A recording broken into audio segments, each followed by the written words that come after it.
Bonjour frères et sœurs, j'espère que vous avez passé une bonne semaine dans la présence de notre Seigneur Jésus-Christ. Si nous faisons attention, dans la vie de tous les jours, nous allons voir la main de Dieu agir dans nos vies. La main de Dieu agir autour de nous. La main de Dieu agir dans la vie des gens que nous rencontrons, dans les circonstances qui nous entourent. Bref, la main de Dieu agit parmi nous. Amen. Et aujourd'hui, je suis là pour vous rappeler que notre Dieu est le Dieu de miracles, ce qui est le titre de mon message. C'est le Dieu qui a le pouvoir de transformer les vies, le pouvoir de transformer les faibles en forts, le pouvoir de transformer les pauvres en riches, les esclaves en hommes libres. Alléluia. Les naïfs en personnes intelligentes, les malades en guéris, les morts en ressuscités. On prie le Dieu de miracles. C'est celui qui change des malédictions en bénédictions, celui qui change des situations les plus difficiles, les plus complexes, les plus désespérées en bonheur et joie. Amen. Notre Dieu est le Tout-Puissant, créateur de toutes choses. Rien ne lui est impossible. Est-ce que vous croyez à cela, frères et sœurs? Est-ce que vous croyez qu'il est le Dieu Tout-Puissant? Si oui, alors pourquoi nous regardons, nous vivons les circonstances de nos vies, les situations de la vie comme s'il n'y avait plus d'espoir pour nous? C'est comme si notre Dieu était limité, notre Dieu ne pouvait pas être au-dessus de ces circonstances, de ces situations par lesquelles nous faisons face. Il y a de l'espoir pour nous, enfants de Dieu qui nous confions en l'Éternel des armées. Amen. Il y a de l'espoir. Vous allez me dire, Pasteur Tony, tu comprends pas. J'ai prié, j'ai jeûné pour telle et telle situation, mais rien n'a changé. Mais laissez-moi vous dire ce que la Bible nous dit dans le livre de Jérémie 17, versets 7 à 8. Il vient nous dire, béni soit l'homme qui se confie en l'Éternel et dont l'Éternel est l'assurance. Il est comme un arbre planté près des eaux et qui étend ses racines vers le courant. Il ne voit pas venir la chaleur et son feuillage reste verdoyant. Dans l'année de la sécheresse, il est sans inquiétude et il ne cesse de porter du fruit. Amen. Amen. Puisque notre Dieu est le même hier, aujourd'hui et pour l'éternité, ce qui veut dire que ce qu'il a promis, il va le faire. Ce qu'il a promis dans l'Ancien Testament, il va le faire. Ce qu'il a promis dans le Nouveau Testament, il va le faire encore dans nos vies parce qu'il reste le même hier, aujourd'hui et pour l'éternité. Que quelqu'un dise Amen. Amen. Mais la question qui est, est-ce que quand nous demandons quelque chose à Dieu, est-ce que nous demandons mal? Ou est-ce que nous demandons pour notre propre bien ou pour la gloire de Dieu? Quand nous demandons dans quel sens? Dans quel est le but de notre demande? Vous voyez dans la parole, lorsque les Israélites doutaient que Dieu allait les libérer des ennemis ou de les délivrer de la main des ennemis, Moïse leur disait dans Deutéronome 7, 18 à 19, « Ne les crains point. Rappelle à ton souvenir ce que l'Éternel ton Dieu a fait au Pharaon et à toute l'Égypte, les grandes épreuves que tes yeux ont vues, les signes et les prodiges, la main forte et le bras étendu quand l'Éternel ton Dieu t'a fait sortir. Ainsi fera l'Éternel ton Dieu à tous les peuples devant qui tu as de la crainte. » L'Égypte à ce moment-là était dans toute sa splendeur, dans toute son apogée. Les pays voisins avaient peur de l'Égypte, c'était une puissance mondiale. Les pays voisins tremblaient devant l'Égypte. Et personne ne pouvait tenir contre l'Égypte. Aucun pays était assez puissant pour tenir contre l'Égypte. Tout le monde tremblait au nom de l'Égypte, frères et sœurs. Tout le monde tremblait aux idoles de l'Égypte.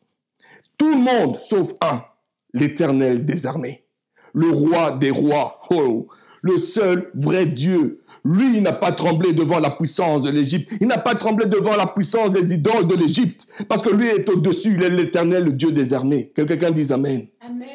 Mais vous voyez, non seulement l'Éternel a délivré son peuple de l'esclavage, mais il a également détruit la puissance égyptienne. Et il a détruit, il a détruit en poussière les idoles de l'Égypte.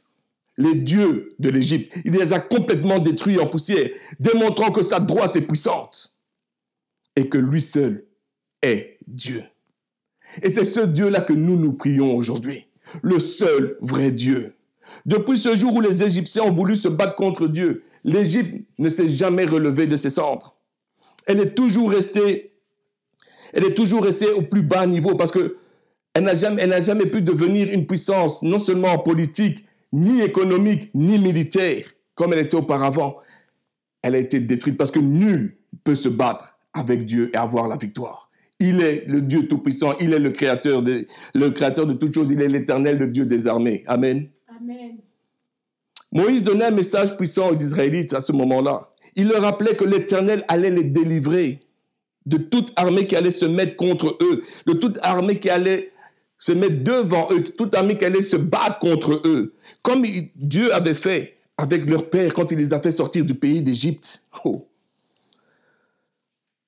Moïse est en train de dire, ne craignez pas, parce que c'est le même Dieu qui a délivré vos pères de l'Égypte qui va vous délivrer aujourd'hui de la main de vos ennemis.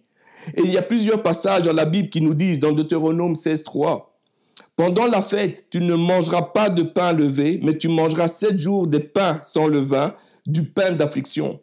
Car c'est avec précipitation que tu es sorti du pays d'Égypte. Tu te souviendras ainsi toute ta vie du jour où tu es sorti du pays d'Égypte. » Deutéronome 16:12 nous dit, « Tu te souviendras que tu as été esclave en Égypte et tu observeras et mettras ces prescriptions en pratique. » Amen. Amen. Aujourd'hui encore, lorsque nous passons par des circonstances, des situations difficiles, quand tout paraît impossible, quand nous regardons la montagne qui est devant nous, cette même montagne qui nous paraît, ces situations, ces circonstances qui nous paraissent insurmontables, frères et sœurs, souvenons-nous comment l'Éternel des armées nous a délivrés de la main de nos ennemis. Comment est-ce que l'Éternel des armées nous a libérés, nous a délivrés de la perdition, de l'enfer. Car l'Éternel, notre Dieu, est le Dieu de miracles. S'il a pu nous délivrer de l'enfer, s'il nous a enlevés, retirés du chemin de l'enfer dans lequel on allait, c'est pour nous donner un avenir d'espérance, un avenir de paix, un avenir de succès, un avenir de santé, un avenir qui est plein de bonnes choses, plein de bénédictions, plein de promesses de l'Éternel des armées. Amen. Amen. Nous pouvons avoir la certitude que Dieu va agir. Il va agir pour nous défendre. Il va agir parce que nous faisons partie de ses enfants. Il va agir parce que, oh, Rachandaralala, il vient et dit comme ça que tu es la prunelle de mes yeux. Il va agir parce qu'on fait partie de ses enfants, de son troupeau, de ses brebis. Et il vient dire, non, je veux laisser aucun malheur, aucune attaque venir contre et détruire mon enfant. Le psalmiste nous disait dans le psaume 77:15, c'est toi le Dieu qui opère le miracle. Tu as parmi les peuples fait reconnaître ta puissance. Aujourd'hui, tous les peuples, frères et sœurs, reconnaissent la puissance de Dieu. Ils savent, ils sont conscients que notre Dieu est le Dieu tout-puissant, créateur de toutes choses. Puisque nous croyons tous que notre Dieu est le Dieu de miracles, quand je vous vois, je vois un miracle. Et j'aimerais que vous puissiez dire à vous-même que vous êtes un miracle, à ceux qui sont autour de vous, qu'ils sont un miracle. Amen. Amen. Laissez-moi vous expliquer pourquoi est-ce que je dis que nous sommes des miracles, frères et sœurs. Le fait d'avoir été créés de la terre est un miracle en soi.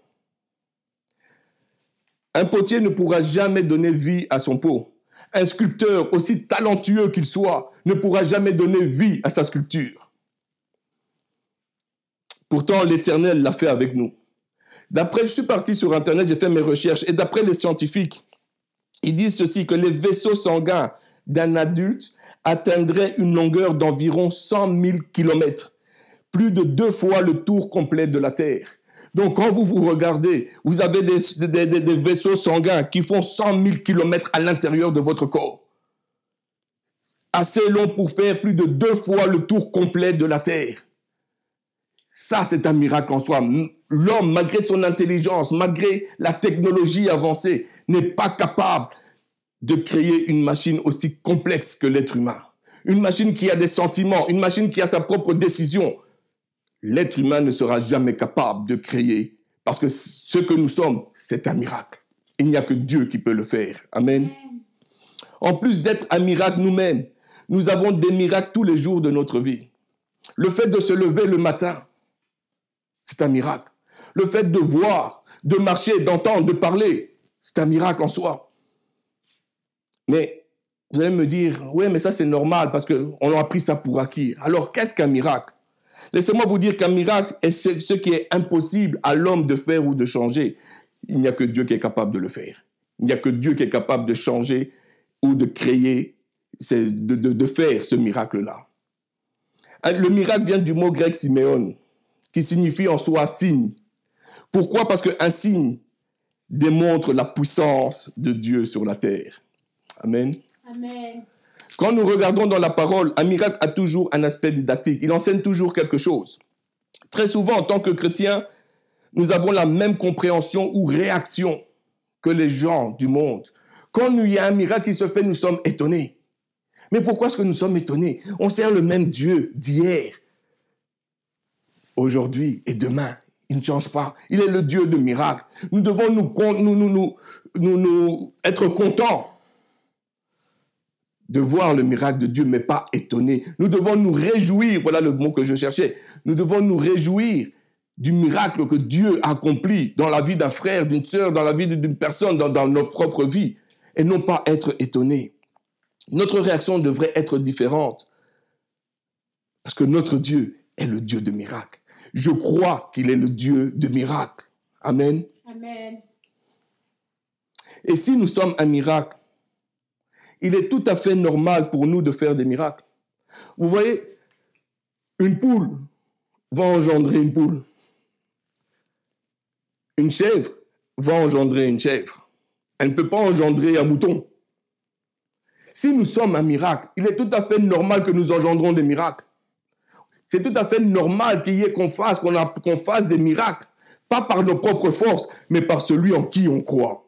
Que quelqu'un dise Amen. Amen. Vous voyez, les miracles ne sont pas réservés uniquement à quelques personnes ici et là, mais à toute personne qui croit que Jésus-Christ est Seigneur et Sauveur. Mon frère, ma soeur, ne limite pas parce que tu penses que tu n'as pas assez de connaissances avec Dieu, parce que tu n'es pas allé au collège biblique, parce que tu crois que tu n'as pas d'onction. Il ne s'agit pas de toi, il ne s'agit pas de moi, mais il s'agit du Seigneur Jésus-Christ. Il nous dit comme ça, va et prie pour les malades. Levons-nous, allons prier pour les malades. Et laissons Dieu agir à travers nous. Que quelqu'un dise Amen. Amen. Mais nous sommes des miracles qui servons l'Éternel des armées, le seul et l'unique Dieu. Nous sommes des miracles qui servons le Dieu de miracles qu'il a mis à part pour le servir. Mais s'il nous a mis à part pour le... Oh, comment? Il nous a mis à part pour le servir, c'est qu'il nous a donné aussi ce dont nous avons besoin pour pouvoir le servir. Et il dit, laisse-moi te servir, sers-moi maintenant. Oh, comment? Sers-moi maintenant, non seulement en parole, mais avec puissance, parce que je t'ai donné un esprit de puissance, qui est le Saint-Esprit qui descend en toi, le même esprit qui était dans Jésus est en toi aujourd'hui. Il dit comme ça, va maintenant, obéis et fais des miracles en mon nom. Que quelqu'un dise Amen. Amen. Merci Seigneur, alléluia. Va faire des signes, des prodiges, des miracles. Va faire avancer mon royaume. Le Seigneur que nous servons désire que nous puissions marcher avec cette puissance, désire que nous puissions accomplir des miracles, frères et sœurs. C'est bien beau, oui, la parole. On va parler, on va parler, on va parler. Mais les gens aujourd'hui qui sont dans le monde veulent voir et désirent voir la puissance du Dieu qu'on est en train de parler.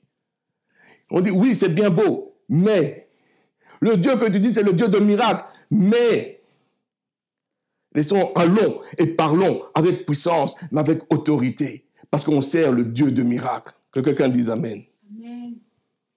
Le Seigneur désire faire avancer son royaume avec puissance, mais aujourd'hui, il cherche des personnes qui vont dire oui, Seigneur, utilise-moi. Peu importe ce que ça paraît, peu importe la situation, peu importe à quoi ça ressemble, peu importe si devant de mes yeux je regarde et c'est une situation qui est impossible, je sais qu'avec toi, tout est possible. Parce que tu es le Dieu de miracles. Vous voyez, une situation est impossible pour l'être humain. Mais cette situation qui est impossible pour l'être humain n'est pas une situation impossible pour le miracle que nous sommes, parce qu'on sert le Dieu de miracles. Si et seulement si je comprends, je saisis que je suis un miracle. Donc, peu importe la situation qui se trouve devant moi, j'ai la puissance, par le nom de Jésus-Christ, avec mon Seigneur Jésus-Christ, de changer la situation. Pourquoi? Parce que je suis un miracle. Ce qui fait que ce qui est impossible pour l'être humain est possible pour le miracle que je suis. Parce que je suis un miracle, je vais engendrer un miracle, parce que l'Éternel des armées est avec moi et il a fait de moi un miracle. Que quelqu'un dise Amen. Amen. Frères et sœurs, mon cœur est lourd et en peine. Parce que pendant plusieurs années, l'ennemi nous a aveuglés. Il nous a empêchés de prendre notre identité, notre héritage en Christ, en nous faisant croire que nous ne sommes pas dignes d'être utilisés par le Seigneur, que nous ne sommes pas dignes d'accomplir quoi que ce soit. Mais ce matin, laissez-moi vous dire, qu'en Jésus-Christ, nous sommes pleinement dignes. Il n'y a qu'en Jésus-Christ que nous sommes pleinement dignes de pouvoir faire des signes, des prodiges et des miracles. Il n'y a qu'en Christ et Christ seul, parce qu'il nous a légué un héritage de puissance. Il est temps pour ses enfants, pour les enfants de l'Éternel, pour les enfants du Seigneur Jésus-Christ de se lever et de saisir l'héritage qu'il nous a donné. Frères et sœurs, levons-nous, allons dans le camp de l'ennemi, allons et prendre ce qu'il nous a volé. Allons dans le camp de l'ennemi et prions. Allons prendre ce qu'il nous a volé et allons maintenant avec ce qu'il nous a donné, ce que l'Éternel nous a donné. Allons, prions pour les malades. Prions, allons dans les rues, montrons que le Dieu qu'on sert est le Dieu de puissance, le Dieu de miracles. Allons faire avancer avec puissance, en parole et en action, le royaume de notre Seigneur Jésus-Christ. Il est dit dans la Bible, dans Marc 16, 17 à 20, c'est le Seigneur Jésus qui parle et dit « Voici les miracles qui accompagneront ceux qui auront cru. En mon nom, ils chasseront les démons. Ils parleront de nouvelles langues. Ils saisiront des serpents. S'ils boivent quelques breuvages mortels, il ne leur fera point de mal. Ils imposeront les mains aux malades et les malades seront guéris. » Le Seigneur, après leur avoir parlé, fut enlevé au ciel et il s'assit à la droite de Dieu. Et ils s'en allèrent prêcher partout. Le Seigneur travaillait avec eux et confirmait la parole par les miracles qui l'accompagnaient. Frères et sœurs, aujourd'hui, nous aussi on peut le faire. Si nous croyons au nom du Seigneur Jésus-Christ, non seulement comme Sauveur, mais comme Seigneur, allons. Parce qu'il ne s'agit pas de ma connaissance, il ne s'agit pas de ma force, mais il s'agit de Christ, le Dieu Tout-Puissant, Créateur de toutes choses, celui qui est le Dieu de miracles. Et il me dit, va et prie pour les malades, impose les mains aux malades et ils vont être guéris. Que je fasse confiance en l'Éternel des armées et que j'impose les mains. C'est un acte d'obéissance et laisser Dieu venir et agir. Chasser les démons, c'est à moi. Je pars, je vais le faire. Pourquoi? Parce que c'est un acte d'obéissance. Mon Père est avec moi et m'accompagne parce que je suis un miracle. Et parce que je suis un miracle, oh, Rashandara, et que Christ est avec moi, je suis plus fort que le malin qui est dans mon frère ou dans ma sœur. Que quelqu'un dise Amen. Merci Seigneur. Si nous continuons dans la même logique, un miracle va faire des miracles. Un miracle, comme j'ai dit tout à l'heure, va engendrer un miracle. Il serait normal pour un miracle de faire des miracles. Rien d'autre ne pourra sortir d'un miracle qu'un miracle. C'est la norme. Mon frère, ma sœur, tu es un miracle, je suis un miracle. Engendrons des miracles pour le royaume de Dieu. Mais malheureusement, nous les chrétiens sommes devenus tellement confortables dans notre marche avec le Seigneur que nous pensons connaître comment est-ce que Dieu fait des miracles. Et de quelle façon il le fait ou il devrait le faire. Et on va même écrire des livres. Mais depuis le commencement de tous les temps, depuis que la terre des hommes existe, Dieu a fait des miracles de manière différente. Tantôt il parle, le miracle s'accomplit. Tantôt il touche, le miracle s'accomplit. Tantôt, il le fait de loin, le miracle s'accomplit. Tantôt, il pose la question, il répond, il dit, je le veux, sois guéri. Qu'il en soit fait selon ta foi. Dieu fait des miracles de manière différente. Mais il reste le Dieu de miracles. Alors, qui peut se tenir aujourd'hui devant Dieu et les frères et dire qu'il sait comment Dieu fait les miracles? Personne ne peut se tenir. Ou comment Dieu veut l'utiliser pour faire des miracles. Frères et sœurs, c'est un acte d'obéissance et de foi envers l'Éternel des armées. Je crois que tu es le Dieu de miracles. Je crois que je suis un miracle parce que tu as fait de moi un miracle. Quand tu m'as sauvé, je suis devenu un miracle parce que j'étais mort, tu m'as donné la vie. Oh, comment? Tu m'as donné la vie non pas seulement pour que je puisse vivre, mais que je puisse te servir, te louer, t'exalter, t'adorer, mon Dieu. Et parce que je suis un miracle, je vais engendrer un miracle pour faire avancer ton royaume, parce que tu as mis ton esprit en moi. Amen. Amen. La seule chose dont nous devons être certains, c'est que nous sommes des miraculés de Dieu qui sommes appelés à accomplir des miracles. Amen. Amen. Alors maintenant qu'on arrive à la fin de notre message, laissez-moi vous dire que dans notre vie, nous passons tous par des périodes, des circonstances que nous ne voulons pas ou n'aimons pas. Et surtout, quand nous avons tout fait pour les éviter, voilà que ça arrive. Il n'y a plus de sortie. On ne voit plus le bout du tunnel. Et pourtant, nous avons prié, nous avons jeûné. Et rien n'a changé. Nous sommes toujours dans la même situation. Nous avons tous tendance à dire à un moment donné, j'abandonne, je suis fatigué.